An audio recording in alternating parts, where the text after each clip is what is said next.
Hello, everybody, and welcome back.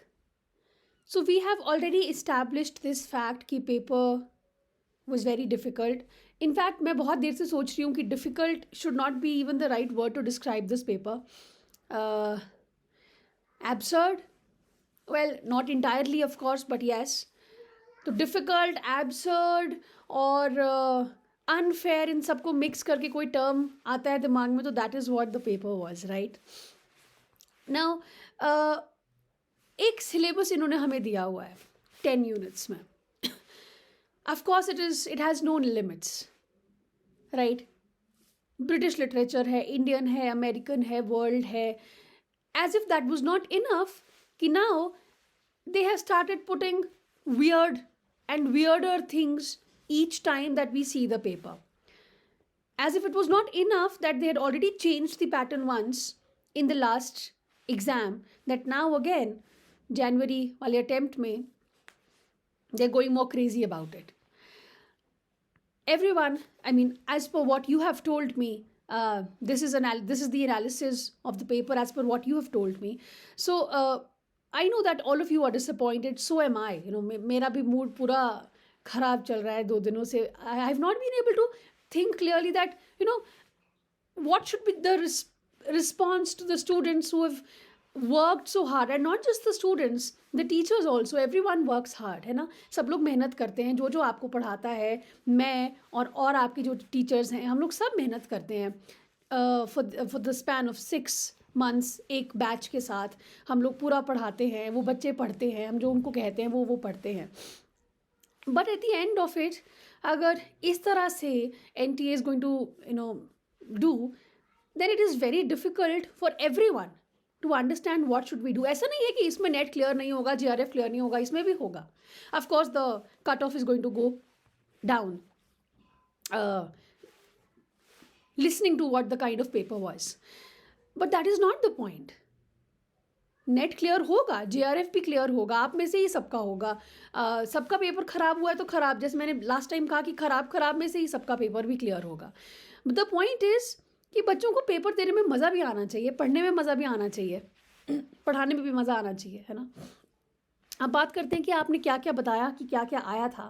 आपने कहा linguistics से बहुत क्वेश्चंस थे. मैं ये नहीं कहूँगी कि लिंग्विस्टिक्स आपके सिलेबस का पार्ट नहीं है. Of course it is a major part. Linguistics and growing importance को मद्देनज़र रखते हुए of course it is a major part of your syllabus. But again it is not everything, because अभी भी हम लोग लिटरेचर का पेपर कर रहे हैं और हम कहते हैं कि फर्स्ट 4 यूनिट्स हमारा कोर बनना चाहिए. I have not seen the paper of course yet, तो हम लोग जब आएगा पेपर तो देखेंगे कि कितने क्वेश्चंस कौन से सेक्शन से आए. बट फिर भी लिंग्विस्टिक्स से एज यू सेड वो मोर क्वेश्चंस. फाइन. इन्होंने सिलेबस डिफाइन नहीं किया है, but again phonetics is a part of your linguistics. अब क्या होता है ना, इफ़ यू रिमेंबर एग्ज़ाम से कुछ दिन पहले I was making a few revision videos. मैंने लिंग्विस्टिक्स पे बनाई सबसे पहली वीडियो, मेजर लिंग्विस्ट्स पे बनाई, कल्चरल स्टडीज़ पे बनाई और फिर थ्योरी पे बनाई. ये 4 मेन चीज़ें मैंने लिटरेचर को छोड़ के, लिटरेचर नहीं किया था मैंने रिविजन में कवर. ये 4 मेन चीज़ें मैंने आपके रिविजन में कवर की.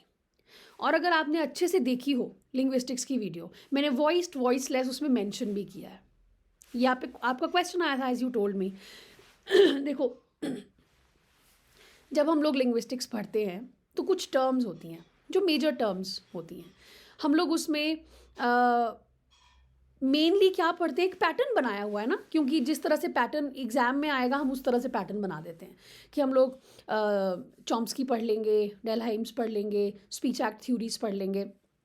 लेकिन अगर तो होता ये है कि स्टूडेंट्स क्या करते हैं, जब उनको सर्च भी करना है ना कि मुझे क्या पढ़ना है, तो वो यही चीज़ें सर्च करते हैं.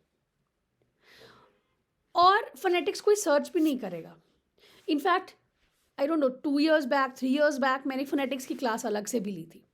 जब भी मैं लिंग्विस्टिक्स पढ़ाती हूँ उसमें मैं फोनेटिक्स में वॉइस्ड, वॉइसलेस, फ्रिकेटिव्स, एफ्रिकेट्स क्या होते हैं मैं हमेशा बताती हूँ. Although we have never, of course हम लोग बहुत डिटेल में नहीं जाते हैं, लेकिन इसका मतलब ये नहीं है कि कभी डेफिनेशंस नहीं बताई हैं, बाकायदा एग्जाम्पल्स के साथ बताई हैं. लेकिन बच्चों का जो दिमाग होता है ना, वो उस चीज़ को सबकॉन्शियस में डाल देता है क्योंकि उनको लगता है कि ये चीज़ें इंपॉर्टेंट नहीं है.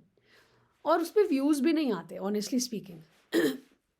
मैं भी वही देख रही थी अपने वीडियोस खोल के कि अच्छा, लास्ट वीडियो जो मैंने रिवीजन की बनाई वो थी पोस्ट कॉलोनियल थ्योरी, उस पर भी आपका क्वेश्चंस हैं, देखी ही नहीं आप लोगों ने। लुक एट द व्यूज़, देखी ही नहीं, पता नहीं क्यों, क्योंकि दिमाग में एक कोई चीज़ रहती है कि नहीं नहीं मुझे तो ये पढ़ना है, मुझे तो बस ये क्रोनोलॉजी पढ़नी है। मैं ना हमेशा कहती हूँ एक चीज़ कि क्रोनोलॉजी को लेके एनटीए वाले हर बार कुछ नया कर देते हैं, इस बार हद कर दी। दिस इज़, बाकी सब ठीक है, आई मीन जो जो आपने बताया कि कल्चरल मटीरियलिज्म से क्वेश्चन था, लिंग्विस्टिक्स से क्वेश्चन था, फूको से क्वेश्चन था, ये सब ठीक है। लेकिन एक चीज़ जो मुझे बिल्कुल पसंद नहीं आई और मुझे लगा कि यार ये चीज़ पूछना is completely out of line was, आपने कहा कि डायलॉग्स थे और उनको आपने क्रोनोलॉजिकली अरेंज करना था। I mean who is going to learn that? आप लोग कॉन्सेप्ट्स पढ़ेंगे या डायलॉग्स की क्रोनोलॉजी याद करोगे? चलो ठीक है, एक तरफ मेजर पोम है कोई बहुत मेजर पोम है, उसको अगर आपने बोल दिया कि ये लाइंस हैं, आप बताओ कि कौन सी लाइन पहले आती है। आप किसी अननोन या माइनर ऑथर की पोइट्री लेके आ रहे हो और फिर कह रहे हो कि इसकी अब अरेंज करो, that is something out of line, that is something that they should also understand. I feel that this is just my personal opinion, आप अपने बताइएगा मुझे कॉमेंट्स में।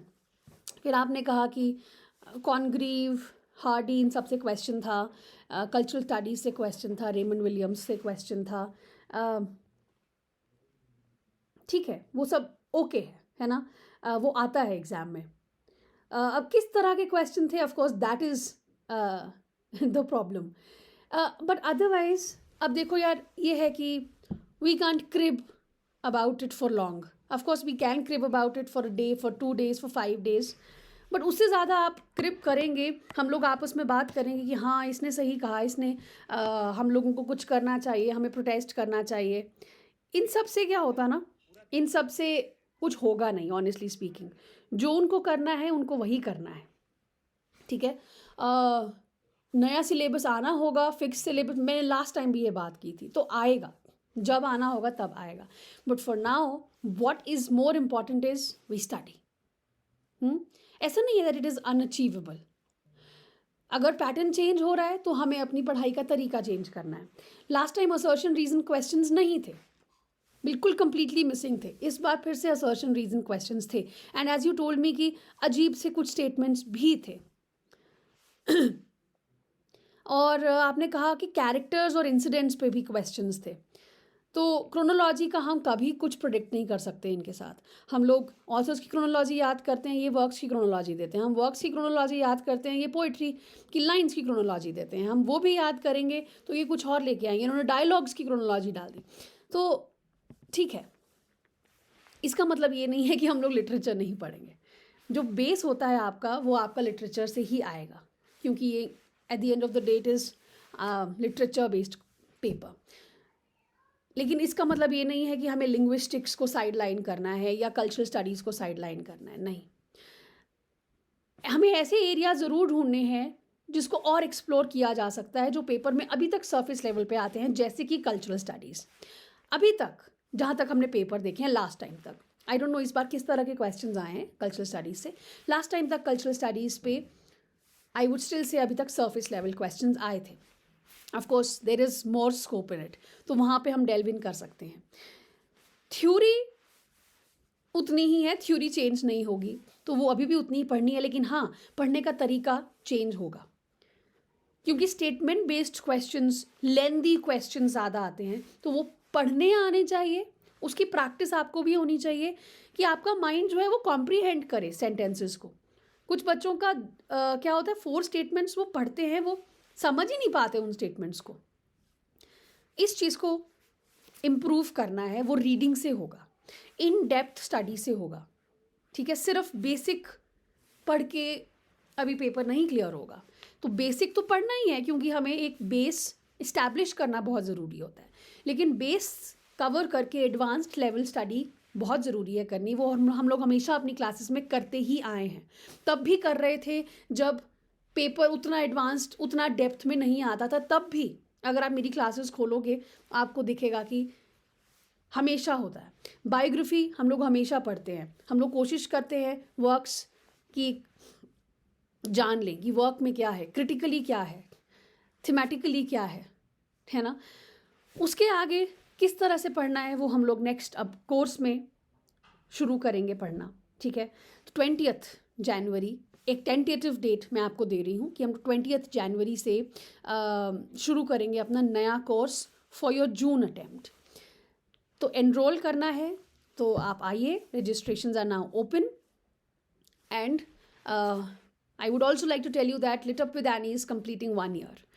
Last January Lit Up with Annie ने proper course students के साथ शुरू किया था, पेड कोर्सेज शुरू किए थे and we are completing 1 year and very proudly we've had so many good students, we've had so many good moments with the students and everything.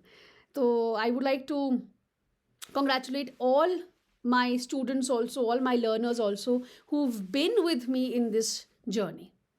आप सबके लिए, हम सबके लिए ये सेलिब्रेशन है that we are completing 1 year and उसी पे I've also come out with this that we're going to have this full course आपके स्क्रीन पे अभी आ जाएगा. So these are the details of the course. Think, but बहुत time नहीं लेना, अगर करना है तो एनरोल करो, इन्वेस्ट इन योर सेल्फ, क्योंकि उससे बड़ी इन्वेस्टमेंट कोई और नहीं होती है. एक आपको स्ट्रक्चर्ड कोर्स मिलता है, आप डिसिप्लिन वे से पढ़ाई करते हो और ऐसा नहीं है कि कुछ भी कि आप खुद से नहीं पढ़ सकते. ऑफ कोर्स सब लोग खुद से पढ़ सकते हैं, बट एक गाइडेंस जो मिलती है, कुछ चीज़ें हैं जो बहुत टाइम कंज्यूमिंग होती है, वो आपको मिल जाती हैं एज इट इज़. इसके साथ हम लोग MCQs शुरू करेंगे. आई ऑलवेज से 15-20 डेज पढ़ने के बाद ही, शुरू करने के बाद हम लोगों को MCQs शुरू कर देने चाहिए. तो वो अभी हम लोग शुरू करेंगे चेंज्ड पैटर्न के साथ. मोर स्टेटमेंट्स वाले क्वेश्चंस को भी हम प्रैक्टिस करेंगे. क्रोनोलॉजी, वियर्ड क्रोनोलॉजी को भी हम कोशिश करेंगे कि प्रैक्टिस करें, ठीक है. So get in touch with me, the details are in the description box and let's get started everyone. Let's not waste time at all.